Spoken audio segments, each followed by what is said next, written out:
Hi అండి, అందరికీ నమస్కారం. వెల్కమ్ టు అవర్ ఛానల్ తెలుగువారి ముచ్చట్లు. ఈరోజు మనం చెప్పుకోబోయే కథ పేరు మూడులు చిగాయి. రచయిత డాక్టర్ విఆర్ రాసాని గారు. ఎప్పుడో 25 ఏళ్లప్పుడు ఇంటి పెరట్లో నాటిన మామిడి చెట్టు ఎండిపోయి మూడు బారిపోయింది. దాన్ని కొట్టేద్దామని కిచెన్ రూములో అటకపైన ఉన్న గొడ్డలు తీసుకుని హాల్లోకి వచ్చాను. చెన్నై నుంచి వచ్చిన నా బాల్యమిత్రుడు భాస్కర్ అప్పుడే ఇంట్లోకి అడుగుపెట్టాడు.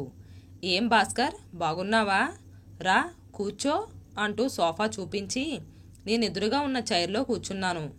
బాగున్నాం అంటూ సోఫాలో కూర్చున్నాడు. రమ, చెన్నై నుంచి మీ భాస్కర్ అన్న వచ్చాడు, టీ పట్టుకురా అని కేకేశాను. అంతవరకు బెడ్రూమ్లో పడుకొని ఏదో పుస్తకం చదువుకుంటున్న నా శ్రీమతి రమాదేవి వెలుపలికి వచ్చి ఏమన్నా బాగున్నారా అని పలకరించి వంటింట్లోకి వెళ్ళింది. బాగున్నానమ్మా అని ఆమెకు సమాధానం చెప్పి ఏదో పని మీద ఉన్నట్లున్నావు, నా చేతిలోని గొడ్డల్ని చూస్తూ అడిగాడు భాస్కర్. ఏం లేదు, పెరట్లో మామిడి చెట్టు మూడు బారిపోయింది. కొమ్మలు ఎప్పుడో కొట్టేశాను, 4 అడుగులు మోడింది. అడ్డం ఎందుకు, కొట్టేద్దామని గొడ్డల్ని తీసుకున్నాను. ఇంతలో నువ్వు వచ్చావు అన్నాను. మనిషికి ఎంతో మేలు చేసే మామిడి చెట్టును కొట్టేయటం ఎందుకు? మూడు బారిపోయింది కదా. ఎంత మోడి బారినా లోపల సత్తా ఉంటుంది. మనం మొదల్లో పాది ఏర్పాటు చేసి నీళ్లు పోసి కాస్త శ్రద్ధ తీసుకుంటే చాలు, నిదానంగా మళ్ళా చిగుళ్ళేసి పెద్ద చెట్టుగా తిరిగి పెరుగుతుంది. విద్యార్థికి పాఠ్యాంశం బోధించే ఉపాధ్యాయుడిలా చెప్పాడు భాస్కర్. సరే, ఇంతకీ చెన్నై విశేషాలేమిటి అని అడిగాను. నా కొడుకు చెన్నైలోనే సాఫ్ట్వేర్ ఇంజనీరింగ్గా పనిచేస్తున్నాడు కదా. అవును, వాడికి పెళ్లి కుదిరిందని చెబుతుంటే అంతలో నా శ్రీమతి రమాదేవి తెచ్చిన టీని ఇద్దరం చెరో కప్పు తీసుకున్నాం. టీ సిప్ చేస్తూ సంతోషం, అమ్మాయి ఎక్కడా అడిగాను. అమ్మాయి వాళ్ళది రాయచోటి, పాత బంధువులే. అమ్మాయి జాబ్ ఏమైనా చేస్తుందా? బెంగళూరులో కంప్యూటర్ ఇంజనీరింగ్గా పనిచేస్తుంది. ఖాళీ చేసే కప్పును టీపై పైన పెడుతూ చెప్పాడు. పెళ్ళెప్పుడు, ఎక్కడా? అదే ఆలోచిస్తున్నాను. అతడి మాటల్లో చెప్పాలా వద్దా అన్న సంశయం కనిపించింది. క్షణం సేపు ఆగి మళ్ళీ తానే చెప్పాడు. వచ్చే నెల 12వ తేదీన ముహూర్తం. పెళ్ళి మానూరులో చేద్దామని. మానూరులో? పల్లెలోనా? ఆశ్చర్యంగా అడిగాను. అవును, మానూరులోనే. నేను పెరిగి పెద్దవాడినైనా మన పల్లెలోనే, నిక్కచ్చిగా చెప్పాడు భాస్కర్. అక్కడ నీకు సొంతిల్లు కూడా లేదు. ఆ పల్లెలో నీకు అయినోళ్ళు పోయినోళ్ళు ఎవరూ లేరు కదా. అక్కడ పెళ్ళెలా చేస్తావు? ఎవరి కోసం చేస్తావు? ఆసక్తిగా అడిగాను. భాస్కర్ ఒక్కసారిగా గుండె నిండా గాలి పీల్చుకొని వదిలి ఇలా అన్నాడు. నన్ను చిన్నప్పుడు తమలో ఒకడిలాగా ఆదరించిన వారే అయిన వాళ్ళు. నేను చదువుకున్నది ఆ పల్లెలోనే. నేనింత వాణ్ణి అవ్వటానికి పునాది ఆ పల్లెటూరే కదా. సరే, నువ్వసలు ఆ పల్లెలోనే పుట్టలేదు కదా. పుట్టకపోతేనే? ఆ పల్లె నాకు అమ్మ ఒడి. పల్లెపైన నీకంత సెంటిమెంట్ ఉన్నప్పుడు నేనేమి చెప్పలేను. కానీ పెళ్లి చేయటానికి ఇల్లు కావద్దా? అందుకే కదా నీ దగ్గరకొచ్చాను. నేనేం చేయగలను? మీ 4 అన్నదమ్ములు వేరు భాగాలు పెట్టుకున్నప్పుడు నీకు పాత బండల మిద్దె వచ్చింది కదా అన్నాడు. అవును, కానీ అందులో మా అమ్ముంది కదా. ఉంటే ఏముందిలే, 2 దినాలు అలా సర్దుకోమని చెబితే సరిపోయే. అతను అంత పట్టుదలగా అడిగేటప్పటికీ కాదనలేకపోయాను. సరే, నీ ఇష్టం అనేశాను. భాస్కర్ చాలా సంతోషపడిపోయాడు. 2 రోజుల తరువాత వస్తానని చెప్పి భాస్కర్ వెళ్ళిపోయాడు. పల్లెలో ఉంటున్న వాళ్ళు సైతం ఇప్పుడు తమ పిల్లలకు పట్నంలో కళ్యాణ మంటపాలు మాట్లాడుకొని పెండిళ్లు చేస్తున్నారు. శక్తికి మించి ఖర్చు పెడుతున్నారు. అలాంటి పరిస్థితుల్లో చెన్నాపట్నం లాంటి మహానగరంలో ఉన్న భాస్కర్ తన కొడుకు పెండ్లిని ఎలాంటి సౌకర్యాలు లేని పల్లెలో, అందున బంధువులే లేని పుట్టిన ఊరు కూడా కాని ఆ పల్లెలో ఎందుకు చెయ్యాలనుకుంటున్నట్లు? ఎంత ఆలోచించినా నాకు కారణం స్ఫురించలేదు. అంతా అయోమయంగా తోచింది. భాస్కర్ మనస్తత్వమే అర్థం కావటం లేదు. భాస్కర్ మాటలతో మోడు బారిన మామిడి చెట్టును కొట్టడం విరమించుకొని అతడి గురించే ఆలోచిస్తూ కూర్చున్నాను. సిబ్బాల భాస్కర్, మసుపల్లి భాస్కర్. అతను నాకు బంధువా? కాదు. పోనీ నా? అది కాదు. అతను తోగట, తోగటోళ్ళు. మా ఊర్లో ఒక్క కుటుంబమైనా లేదు. అసలు అతను మా ప్రాంతంలో పుట్టనే లేదు. అయినా ఒకప్పుడు అతను మా ఊరికి ఆప్తుడు. మంచికి చెడుకి ముందుండేవాడు. ఈతలు కొట్టే చోట, నీళ్లు తోడే చోట అంతటా భాస్కర్. బలిగూడు, కబడ్డీగా చెప్పుకునే ఆట. ఎవ్వరు అవుట్ చేయలేనివాడు భాస్కర్. ఉప్పర బట్టెల్లో కొలుకాడైన భాస్కర్, అందరివాడైన భాస్కర్, తలలో నాలికైన భాస్కర్, అల్లరివాడైన భాస్కర్. కానీ అది ఒకప్పటి మాట. ఆలోచించే కొద్దీ గతం తుట్టి కదిలింది. జ్ఞాపకాలు కందిరీగల జువ్వు జువ్వున దూసుకొస్తున్నాయి. అది 40 ఏళ్ల మాట. నేను కంపెల్లె ఎలిమెంటరీ స్కూల్లో చేరిన కొత్తలో అక్కడికి పడమట ఒక పర్లాంగు దూరంలో ఉన్న జాండ్రపేటకు ఒక ఆయుర్వేద వైద్యుడు వచ్చి చేరాడు. అతను పించా దగ్గరున్న మసుపల్లి నుంచి ఆ ఊరికి వలసొచ్చాడు.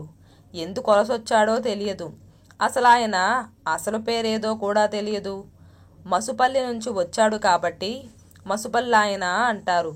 చుట్టుపక్కల పల్లె నుంచి జాండ్రపేట ముందురున్న మల్లేశ్వర స్వామి ఆలయానికి రైతులు వస్తూ పోతూ ఉంటారు. ఆ కారణంగా మసుపల్లాయన పేరు ఆ ప్రాంతంలో వేగంగా పాకిపోయింది. ఆ ప్రాంతపు మహావైద్యుడిగా అనాది కాలంలోనే పేరు తెచ్చుకున్నాడు మసుపల్లాయన. ఆయనకొక చెల్లెలు. ఆమెను రొంపిచెర్ల దగ్గరున్న దద్దవారిపల్లెలో ఇచ్చారు. ఆయన భార్య లచ్చమ్మ. ఆమెది పించా దగ్గరున్న జమ్మి చెరువు కుర్వపల్లె. వాళ్లకు సంతానం లేదు. వయసు 50 దాటింది. ఆ కారణంగా మసుపల్లాయన తన చెల్లెలి కొడుకు 4 ఏండ్ల రమణను తీసుకొచ్చి సాకుదామనుకున్నాడు. లచ్చమ్మ సరేనంది. రమణతో పాటు సిబ్బాల నుంచి తన అన్న నాగయ్య కొడుకును కూడా తీసుకొద్దాం అందినాడు. ఆ నాగయ్య కొడుకే భాస్కర్. వాళ్ళిద్దరినీ కన్న బిడ్డల్లాగే చూసుకోసాగారు మసుపల్లి దంపతులు. ఆ ఇద్దరు కమ్మపల్లి స్కూల్లోనే చేరారు. అప్పుడు నేను 1వ తరగతిలో ఉన్నాను. అప్పట్నుంచి భాస్కర్ నాకు మంచి ఫ్రెండ్ అయినాడు. భాస్కర్ కలుపుగొలు పిల్లోడు. ఎప్పుడూ నవ్వుతూ నవ్విస్తూ ఉండేవాడు. నేను 2వ క్లాస్కు రాగానే రమణుడు, భాస్కర్ 2వ క్లాస్కు వచ్చారు. అప్పుడే జాండ్రపేట నుంచి మసుపల్లాయన మా ఊరికి మకాం మార్చాడు. అప్పట్నుంచి భాస్కర్ నాకే కాదు, మా ఊర్లో అందరికీ ఆప్తుడైపోయాడు, అందరివాడైపోయాడు. అది తలుచుకునే కొద్దీ నా మెదడు జ్ఞాపకాల కులిమైపోయింది. దాంతో మరెన్నో మధురఘట్టాలు, మంటలు పైకి లేచాయి. అప్పటి కాలంలో మా చుట్టుపక్కలున్న వ్యవసాయపు బావుల్లో నీళ్లు బాగా ఉండేవి. భాస్కర్కి ఈతంటే చాలా ఇష్టం. మునిగినాడంటే 5 నిమిషాలు లాగినాగా పైకి తేలుతాడు. అంతటి గుక్క పడతాడు. బావుల్లో ఉంగరాలు పడిపోయినా, కపిల బండ్లు, పులి రుసులు పడిపోయినా భాస్కర్ దగ్గరకు వస్తారు.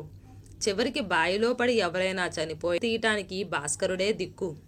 ఎండాకాలంలో బావుల్లో ఈత నేర్చుకోవాలనుకున్న అబ్బాయిలకైనా అమ్మాయిలకైనా భాస్కరుడే గతి. మొలకలపి పున్నమి రాత్రుల్లో బలిగూడు, ఉప్పర బట్టెళ్ళు ఆటలు ఆడేవాళ్ళం.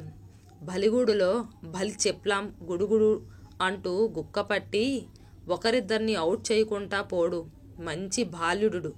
5 మంది పట్టుకున్న సునాయాసంగా పట్టెకాడికి ఈడ్చుకొచ్చి పడేస్తాడు. గొలుపుర బట్టెలో కోలుకాడు భాస్కరే. పల్లె ఆటల్లో మేటి అతనే. స్కూల్లో ఘాటు, ఖోఖో లాంటి ఆటల్లోని అతనికి సాటి మరొకరుండరు. మా ఊర్లో 70 ఇండ్లల్లో కుర్రవాళ్ళలో 10 ఇండ్లల్లో బలిజోళ్ళు, 20 ఇండ్లల్లో వడ్డోళ్ళు, 4 ఇండ్లల్లో కమసాలోళ్ళు, 2 ఇండ్లల్లో చాకలోళ్ళు. అయినా అందరు కులాలు మర్చిపోయి సీనయ్య, సిన్నయ్య, మామ, అక్క, పెద్దనాయన, పెద్దన్న, అన్న, వదిన అంటూ వరసలు పెట్టుకొని పిలుచుకునేవాళ్ళు. భాస్కరుడు అంతే. అందరినీ ఏదో ఒక వరుస కల్పించుకొని పిలిచేవాడు. పైగా పెద్ద రైతులతోనూ పేద కూలీలతోనూ ఒకేలాగా ఉండేవాడు. అలాంటి భాస్కర్ బిఏ చదివే రోజుల్లో వాళ్ళత్త లచ్చమ్మ చనిపోయింది. మరో సంవత్సరానికి మసుపల్లాయన గతించాడు. ఇక ఆ ఊర్లో ఉండలేక రమణుడు దద్దవారిపల్లెకు వెళ్ళిపోయి కులవృత్తైన మగ్గం పనిలో మునిగిపోయాడు. భాస్కర్ మాత్రం ఒక ప్రైవేట్ బస్సులో కండక్టర్గా చిత్తూరులో కొంతకాలం పనిచేసి అది వదిలేసి ఎలాగో మద్రాసులో సివిల్ సప్లై డిపార్ట్మెంట్లో ఉద్యోగం సంపాదించి పెండ్లి చేసుకొని పిల్లల్ని కూడా కన్నాడు. ఆ పిల్లలు పెండ్లి వయసుకు వచ్చినా మా ఊరిని మాత్రం మర్చిపోలేదు. ఎప్పుడో 2-3 ఏళ్లకు ఒకసారి మా ఊరొచ్చి ఇల్లిల్లు తిరిగి ఆప్యాయంగా అందర్నీ పలకరించి వెళ్ళేవాడు. పిల్లలు పెద్దోళ్ళైన తరువాత పల్లెలు మారిపోయాయి. ప్రతి సంవత్సరం విడవకుండా తిష్టవేస్తున్న కరువులతో వ్యవసాయం పూర్తిగా దెబ్బతింది. బావులు ఎప్పుడో ఎండిపోయాయి. చదువుకున్న పిల్లకాయలెవరూ ఊర్లో లేరు. ఊర్లో ఉన్నవాళ్ళు కొందరైనా తాగుబోతులుగా తయారైన వారే. పాతతరం వాళ్ళు చాలామంది కాలమైపోయారు. అందరూ కలిసి అన్యోన్యంగా ఉన్న దృశ్యాలు కనిపించవు. ఆనాటి ఆటలు లేవు, పాటలు లేవు, ఐక్యత లేదు. పట్నంలో లాగా ఒకరితో ఒకరు మాట్లాడుకోరు. పైగా ఈర్ష్యాద్వేషాలు ఎక్కువ. ఒకరిని చూస్తే ఒకరికి పడదు. కుట్రలు, కుతంత్రాలు, రాజకీయాలు ఎక్కువైపోయాయి. ఇలాంటి పరిస్థితుల్లో భాస్కర్ మా ఇంటికొచ్చి పెళ్లి ప్రపోజల్ పెట్టాడు. పెళ్లి చేస్తే అబ్బాయి ఊర్లోనైనా చెయ్యాలి, అమ్మాయి వాళ్ళ ఊర్లోనైనా చెయ్యాలి. అలాగాక ఎప్పుడో తాను పెరిగి పెద్దవాడైనా తనది కాని ఆ పల్లెలో కొడుకు పెండ్లి చెయ్యాలనుకోవటం ఏమిటి?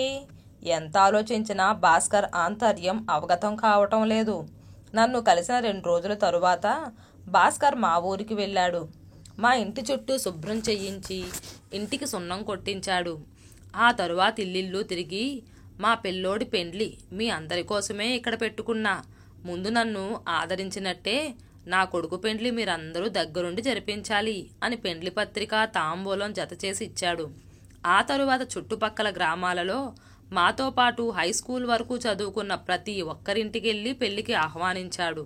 మా ఊర్లో మాతో పాటు చదువుకొని ఖరగ్పూర్లో ఐఐటి చేసి ఎయిర్ఫోర్స్లో సైంటిస్ట్గా చేరి ప్రస్తుతం రిటైర్ అయి బెంగళూరులో సెటిల్ అయిన పరంధామును, ఇటీవల ఐఆర్ఎస్ పాస్ అయి బొంబాయిలో ఇన్కమ్ ట్యాక్స్ కమిషనర్గా ఉన్న యాదగిరిని, ఇంకా టీచర్లుగా ఉన్న లింగయ్య, మోహన్, నరసింహులు, సత్యనారాయణ, సుబ్రహ్మణ్యం, చలపతి లాంటి వారిని, ఆర్టీసీ డ్రైవర్లుగా ఉన్న సిద్ధయ్య, శ్రీరాములు, వేణు లాంటి వారిని, పక్కూర్లో ఉన్న classmate Sudhakar, Manohar Reddy, Venkatachalam, S V Naidu, B N Reddy, Eshwaraiah, Muniswamy, Reddappa లాంటి పలువురిని ప్రత్యేకంగా ఆహ్వానించాడు. అందరికీ ఒకటే అనుమానం, భాస్కర్ ఈ పల్లెలో పెండ్లెందుకు జరిపిస్తున్నాడా అని. పెళ్ళి ఇంకా 2 రోజులే ఉంది. ఇంటి నుంచి నా సహకారంతోనే పెండ్లి భోజనాలు తయారు చేసే వంటగాళ్ళైనా గుర్రం కొండల్లో గుర్రప్పను, గౌనోళ్ళ రామయ్యను ఏర్పాటు చేసుకున్నాడు. మంగళి నాగరాజుతో కలిసి బ్యాండ్ మేళాలు మాట్లాడుకున్నాడు. ఇంకా అతనికి చేదోడు వాదాడుగా మా అన్న నాగులయ్య, తమ్ముడు తిమ్మలయ్య, చెంగల్రాయుడు, దొరస్వామి, సహదేవుడు ఉండనే ఉన్నారు. వీరందరి సహకారంతో మా ఇంటి పక్కన విశాలమైన బీడులో చలువ పందిళ్లు వేయించి కుర్చీలు, బల్లలు ఏర్పాటు చేయించాడు. మా ఇంటి ముందర టెంకాయి మట్టలతో, మామిడాకు తోరణాలతో పచ్చటి పందిరి వేయించాడు. గుమ్మానికి, పందిరికి అరటి బొద్దల్ని కట్టించాడు. ఊరంతా ఆశ్చర్యంలో మునిగిపోయింది. భాస్కరుడు వెర్రిబాగోలుడు కాకపోతే ఈ పల్లెలో పెండ్లి ఏర్పాటు చేయడమేమిటి? దీనివల్ల అతనికేమొచ్చింది? ఏ సౌకర్యాలు లేని ఇక్కడ అంత కష్టపడాల్సిన అవసరం ఏముంది? రకరకాలుగా అనుకోసాగారు. పెండ్లి కొడుకు ఉదయాన్నే వచ్చేశాడు. సందెలకాడ పెళ్లి కూతురోళ్ళు బస్సులో దిగిపోయారు. వాళ్ళని ఊరి ముందరే ఆపి మా నాగులయ్య సహకారంతో ఒక బిందె నిండా నిమ్మకాయ నీరు, మజ్జిగ ఎత్తుకొని చాకలి నారాయణ దివిటి వెలుగులో మంగళి నాగరాజు డోలు, మేళం వాయింపులతో ఎదురుకోళ్లు జరిపి అందరికీ నిమ్మకాయ నీరు, మజ్జిగ ఇచ్చి అందర్నీ తీసుకొని వచ్చి చెంగల్రాయుడు ఇంటిని విడిదిల్లుగా చేసి అక్కడే దింపారు. అన్నీ సాంప్రదాయంగా నడుపుతున్నాడు. దానికి పెళ్లికొచ్చిన అతని బంధువులు సహకరిస్తున్నారు. ఆ రాత్రి నవదంపతుల్ని మా అన్న, దొరస్వామి వాళ్ళు ఇండ్లకు తీసుకెళ్లి నలుగు పెట్టి పిండి వంటలు తినిపించి ఎర్రనీళ్ళతో దిష్టి తీశారు. అది గమనించి అంతవరకు ఏమీ పట్టనట్లున్న మిగిలిన చాలా ఇండ్ల వాళ్ళు వాళ్ళను తీసుకెళ్లి నలుగు పెట్టించి 4 పాటలతో హారతులు తీశారు. ఆ తతంతమంతా అర్ధరాత్రి వరకు సాగింది.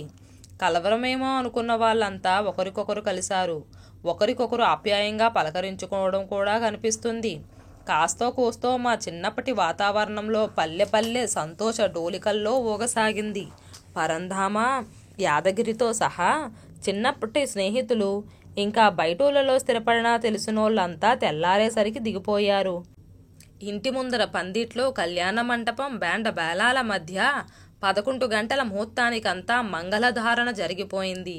వెంటనే పెళ్లి భోజనం. షామియానా ప్రదేశంలో 100 మంది అతిథులు బల్లల ముందు చైర్లలో వరుసగా కూర్చున్నారు. గుర్రప్ప తయారు చేసిన పెండ్లి భోజనాలు సువాసనలతో అక్కడి గాలి మనోహరంగా తోచింది. భాస్కర్ అప్పుడే పెండ్లైన కొత్త దంపతుల్ని తీసుకొచ్చి అందరికీ పరిచయం చేశాడు. ఇంతకీ ఈ పల్లెలో ఇంత వైభవంగా పెండ్లి చేశావే, ఎందుకు? ఎవరో ఒక మిత్రుడు అడిగాడు. అన్నా, అక్క, మిత్రులారా, ఈనాడు ప్రపంచీకరణ మూలంగా సాంకేతికత పెరిగిపోయి మనిషి మనసు డబ్బుల చుట్టూ తిరుగుతుంది. ప్రజల్లో వాణిజ్య మనస్తత్వం పెరిగిపోయింది. ఆ కారణంగా నీ, నా, తన మమకారాలు మంట కలిసిపోయాయి. సెంటిమెంట్స్ పూర్తిగా దెబ్బతినిపోయి మానవ సంబంధాలు తెగిపోయాయి. మనిషిలో మానవత్వం అరుదైపోతుంది. మా చిన్నప్పుడున్న మమకారాలు, ప్రేమలు, వరసలు పెట్టుకొని పిలుచుకునే పరిస్థితులు ఈనాడు పల్లెల్లో లేవు. నేను మీ ఊర్లో పుట్టకపోయినా, మీ కులం కాకపోయినా నన్ను అక్కున చేర్చుకున్నారు. మీలో ఒకనిగా కలిపేసుకున్నారు. 40 ఏళ్ల ఆనాటి మమకారాలు, ప్రేమలు మళ్ళీ మీలో చూడాలనుకున్నాను. అందర్నీ ఒక చోట ఐక్యంగా చేర్చాలనుకున్నాను. నాలాగే బయటోళ్లల్లో, ఇతర రాష్ట్రాల్లో, ఇతర దేశాలలో ఉన్నవాళ్ళైనా సరే పండగలకు, పబ్బాలకు, శుభశుభ కార్యాలకు హాజరు కావాలి. అందరితో కాలం గడపాలి.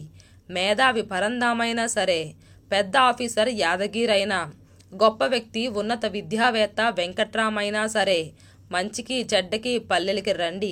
తమ పిల్లల పెండిళ్ళు, ఇతర శుభకార్యాలు నాలాగే పల్లెల్లో చెయ్యండి. అలా చేస్తే ఇదిగో నా కొడుకు పెండ్లి కారణంగా మళ్ళీ అందరూ ఒక చోట చేరారు. ఆప్యాయతలు పంచుకున్నారు. ఈ పరిస్థితులు ఇలాగే ఇంకా కొన్ని తరాల వరకైనా కొనసాగాలంటే మీరు మీ పల్లెల్లో ఇలాంటి పనులు చెయ్యగలరని ఆశిస్తున్నాను. పిలవగానే వచ్చినందుకు అందరికీ ధన్యవాదాలు. ఇక ప్రతి ఒక్కరూ తప్పకుండా భోజనాలు చేసి వెళ్లాల్సిందే అంటూ తను చెప్పాల్సిందంతా చెప్పేశాడు భాస్కర్. మిగిలిన మిత్రులందరూ మేము నీ మాట పాటిస్తున్నామన్నారు. ఈ విధంగానైనా నశించిపోతున్న మానవ సంబంధాలకు తిరిగి పెంపొందిస్తామన్నారు. భాస్కర్ ఎక్కడలేని సంతోషం కలిగి మనసు ఉక్కిరి బిక్కిరైపోయింది. గాలిలో తేలిపోసాగింది.